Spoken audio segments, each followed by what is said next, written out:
안녕하세요. 정인설의 OK기업입니다. 격주로 토요일 12시마다 찾아뵙고 있습니다. 이번 주는 중국 반도체에 대해서 한번 알아보겠습니다. 황정수 기자 함께했습니다. 예, 안녕하세요. 중국의 추격이 정말 매서운데 반도체는 특히 그런 것 같습니다. DDR4 D램 양산을 이미 시작을 했고, 그래서 삼성과 SK하이닉스는 철수를 했다라고 하는데 어느 정도 수준으로 봐야 되나요?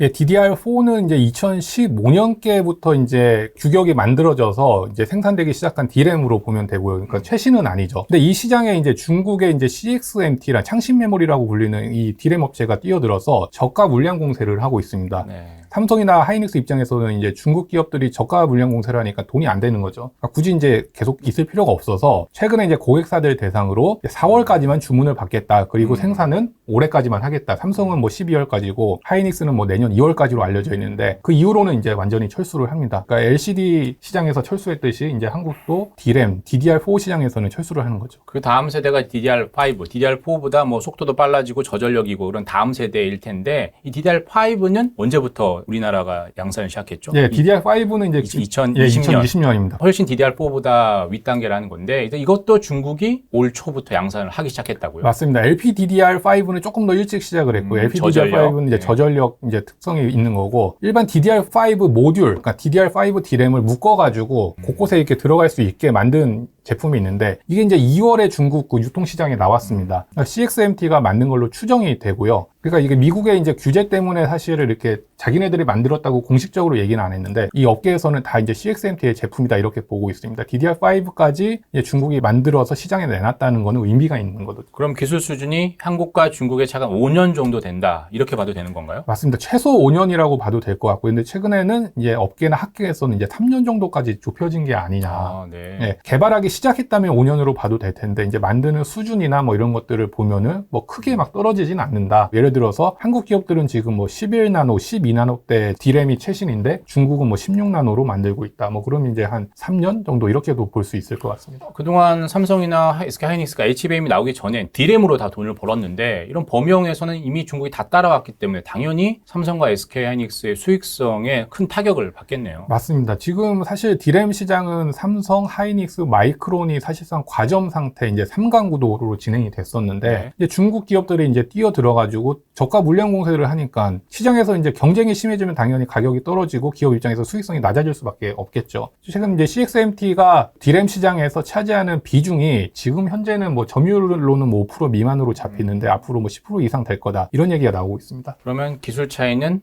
짧게는 3년 아니면 5년 정도 그리고 네. 이제 범용 시장은 아예 중국이 다 거의 장악하게 하고 있어서 수익성이 떨어지고 있다라고 D램 부분을 봤고요. 그 다음에 이제 HBM, D램보다 하나 더 앞서가 있는 SK하이닉스가 정말 사상 최대의 순익을 내게 했던 HBM인데 여기서는 한국이 압도적일 거야 라고 하는데 중국이 이미 양산을 시작했다고 그 단계는 어느 정도인가요? 예, HBM2E라고요. 이제 3세대 HBM입니다. 뭐 삼성이나 하이닉스가 뭐 한 4, 5년 전에 했던 제품이고요. 이게 이제 중국에서 양산을 시작을 해서 화웨이 뭐 다들 아실 텐데 그 화웨이가 만드는 AI 가속기에 네. 탑재가 되고 있다고 합니다. 이게 이제 사실은 중국이 베일에 가려 있어가지고 공식적으로 확인이 된 건 아닌데 이제 한국 기업들이 뭐 중국 제품을 사가지고 분해를 해보고 보면은 이제 그걸 확인을 할 수 있잖아요. 그래서 HBM2E까지는 어쨌든 간에 중국에서 지금 양산을 하고 있다. 그래서 이 기업들이 이제 HBM 엔지니어들도 뭐 적극적으로 이렇게 좀 스카우트를 하고 있고요. 그런 상황입니다. HBM2E를 생산하고 있다라고 하면 하이닉스, SK하이닉스는 당연히 훨씬 더 첨단일 거고요. 삼성하고 비교하면 어떤 정도 수준인가요? 삼성도 2E를 최근까지는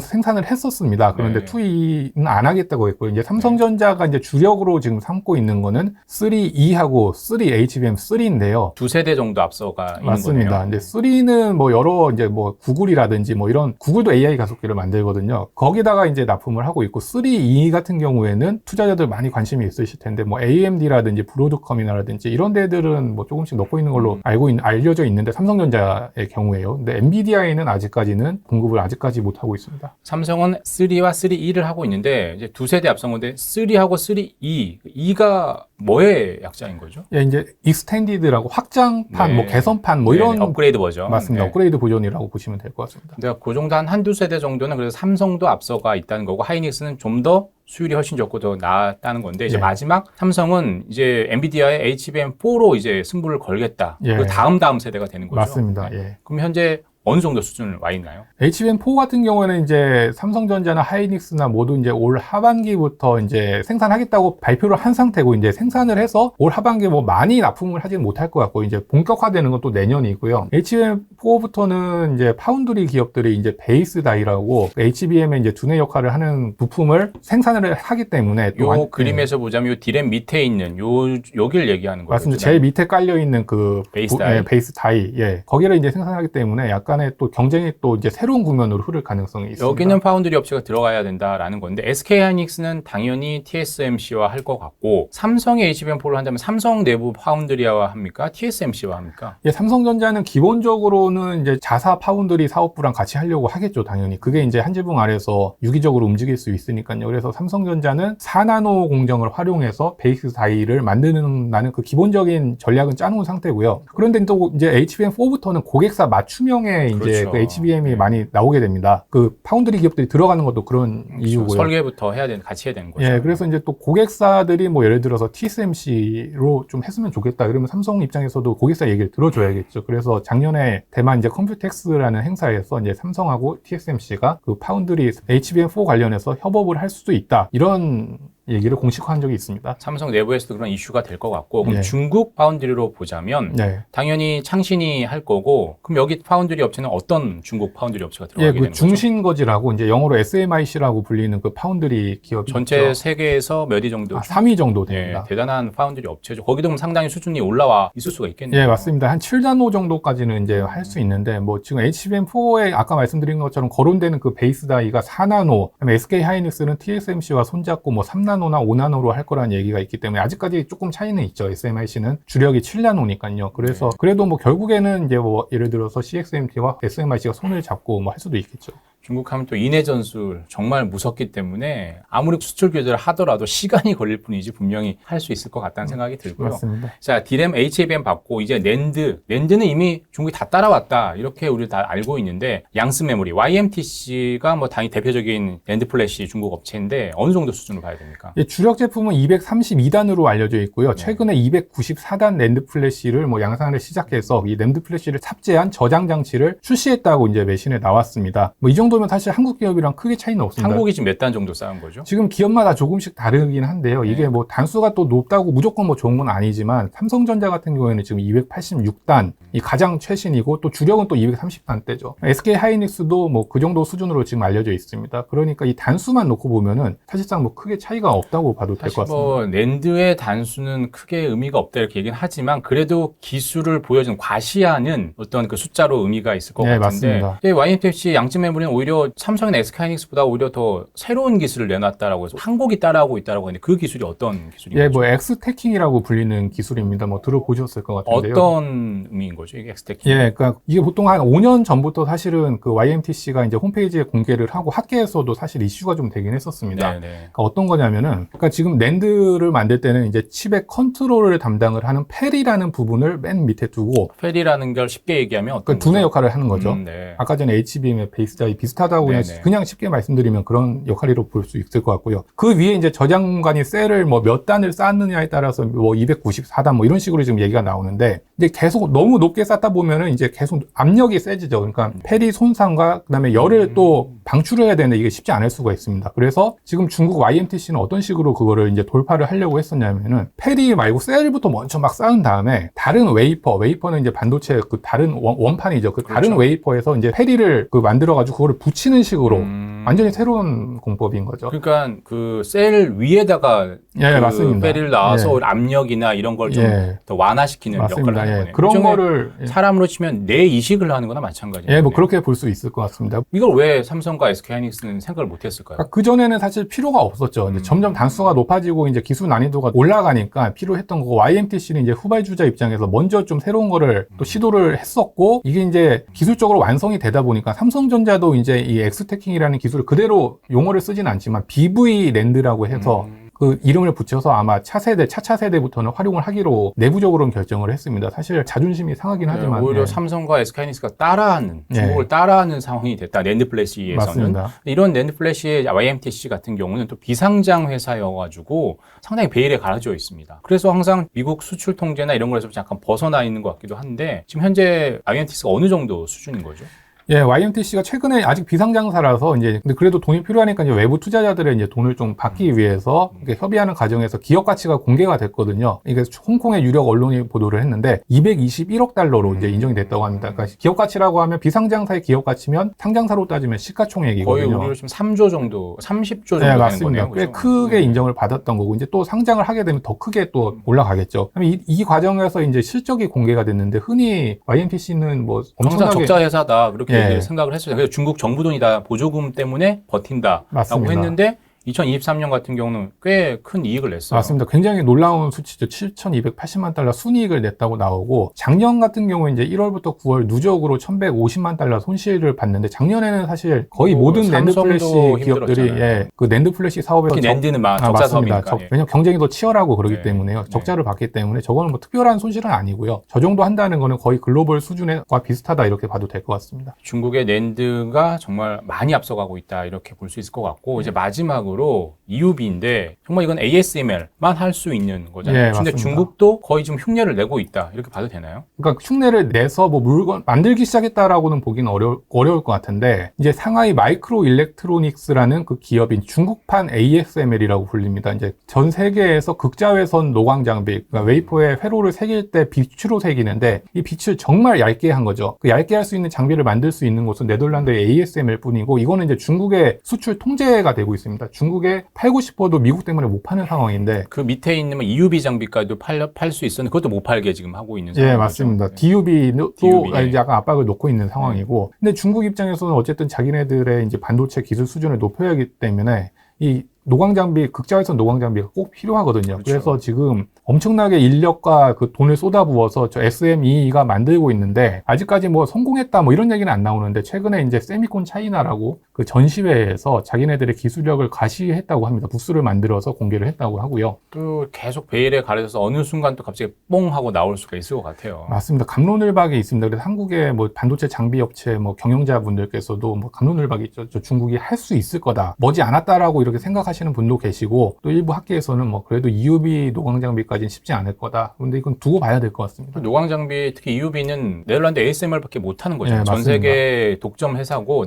다른 8대 반도체 공정의 뭐 증착, 식각 이런 곳에서는 오히려 중국 장비 업체가 상당 세계적인 수준이잖아요. 맞습니다. 뭐 증착이라든지 식각, 뭐 그래서 램 리서치 뭐 이런 그러니까 미국의 장비 업체들, 일본의 장비 업체들이 사실 글로벌 시장을 장악하고 있는데 식각이라든지 증착 장비 분야에서 이제 뭐 나우라라든지 AMEC 같은 기업들이 세계 뭐 10위권 안에 들면서 상당히 기술력을 과시를 하고 있습니다. 이때 전시회에도 또 많은 관람객들이 몰렸다고 하고요. 반도체 장비로만 보자면 한국도 반도체 장비 회사들 꽤 많잖아요. 예. 그에 비해서 중국 장비 회사들이 훨씬 규모도 크고 맞습니다. 기술 수준도 상당히 앞서 있다 이렇게 봐도 되나요? 예, 뭐 한국 반도체 장비 기업들 뭐 흔히 알고 계신 곳들이 뭐 주성 엔지니어링이라든지 뭐 원익 그다음에 뭐 최근에 동진세미카, 한미 반도체 이런 것들이 있는데 물론 특정 분야에서 세계적인 수준에 있는 곳은 있지만 저렇게 뭐 램 리서치 뭐 이런 것들과 경쟁할 수 있는 수준의 곳은 아직까지는 없다고 보거든요. 물론 뭐 주성이라든지 이런 것들이 뭐 열심히 하고는 있습니다만 근데 중국은 어쨌든 그 내부에서 만들어서 공급을 하고 그 밸류체인이 지금 형성이 되고 있기 때문에 한국보다 저는 제가 봤을 때는 조금 더 이렇게 높은 수준이 아닌가 이렇게 생각이 일단 듭니다. 규모로서 압도를 하고 있죠. 중국 물량을 다 가져가니까. 맞습니다. 그 부분에 있어서 한국 반도체 장비에서 약간 한계가 있는 것 같고요. 지금 반도체 장비는 중국이 상당히 중국 내부의 어떤 수직 계열화 때문에 상당히 힘을 받고 있다라고 보면 될 것 같습니다. 예, 그렇습니다. 그래서 뭐 한국 기업들도 뭐 주성 엔지니어링이라든지 뭐 한미 반도체 이런 데도 중국 고객사들을 좀 많이 늘리고 확보하려고 있죠. 노력은 네. 하고 있는데 봐야 될 것 같습니다. 점점 더 경제 상황이 어려워지는 게 아닌가 이런 생각도 들고요. 반도체 장비는 이렇고 이제 마지막으로 전 세계 첨단 기술은 이제 AI로 다 몰리고 있는데 AI 시대에 중국이 AI 가속기도 지금 만들고 있다고요. 맞습니다. 그 AI 가속기니까 뭐 쉽게 말해서 데이터 학습이나 추론, 그러니까 AI에 꼭 필요한 반도체 패키지인데 이게 뭐 엔비디아가 세계 1위라는 건 뭐 다 압도적으로 다 알려져 있죠. 근데 이제 그거를 이제 미국 정부가 수출을 막으려고 지금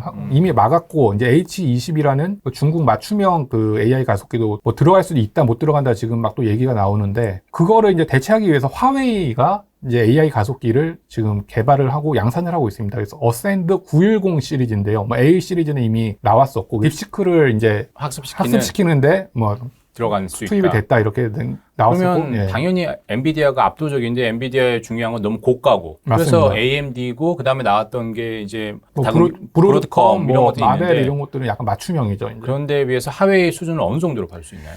엔비디아의 최신이 이제 블랙웰 시리즈, 뭐 B200, 뭐 GB200 이런 거 많이 들어보셨을 텐데요. 그보다 한 세대 전에 이제 호퍼 시리즈입니다. 그래서 네. H100, 뭐 H20은 약간 다운그레이드 된 거고 H100의 70% 수준이다. 그러니까 화웨이의 910B, 910C. 그러니까 상당히 올라온 거죠, 사실은. 한국은 AI 가속기는 어느 정도 수준을 봐야 되나요? 뭐 리벨리온이나 뭐 퓨리오사 AI 뭐 많이 들어보셨겠지만 이런 스타트업들이 요즘에 많이 하고 있는데 아직까지 뭐 대형 고객사를 확보를 해서 화웨이처럼 뭐 납품을 하고 뭐 이런 수준은 아닌 걸로 지금 알려져 있거든요. 물론 기업들하고 활발하게 이렇게 테스트를 하고 있긴 한데 뭐 그런 상황입니다. 그러니까 사실 격차가 거의 뭐 하늘과 땅 수준이 아닐까 싶습니다. 여기서 일단 스타트업이 하는 거하고 이런 대형 화웨이가 하는 거하고 여기서부터 지금 한국과 네. 중국의 차이가 나고 AI 시대는 지금 미국, 중국의 양강 구도가 확고해진 것 같습니다. 전체적으로 보자면 황정수 기자의 개인적인 생각을 한번 여쭤보면 디램 분야별로 보죠. 디램은 한국과 중국의 차이가 어떻다라고 봐야 될까요? 아까 말씀드린 한 3년 정도지 않을까 싶고요. 뭐 한국이 3년 정도 앞서 있을 것 같다. 네. 앞서 있는 것 같다. 그러니까 물론 그 아까 말씀드린처럼 단수라든지 뭐 나노 뭐 이런 거는 뭐 많이 따라왔다고 볼 수도 있겠지만 수율이라든지 아니면 뭐 이런 생산 공정의 노하우나 뭐 이런 것까지는 아직까지는 삼성이나 하이닉스가 좀 앞서 있지 않나요? HBM은 어떻습니까? HBM도 아직 격차가 또 좀 있긴 3년 하죠. 이상? 아니면 3년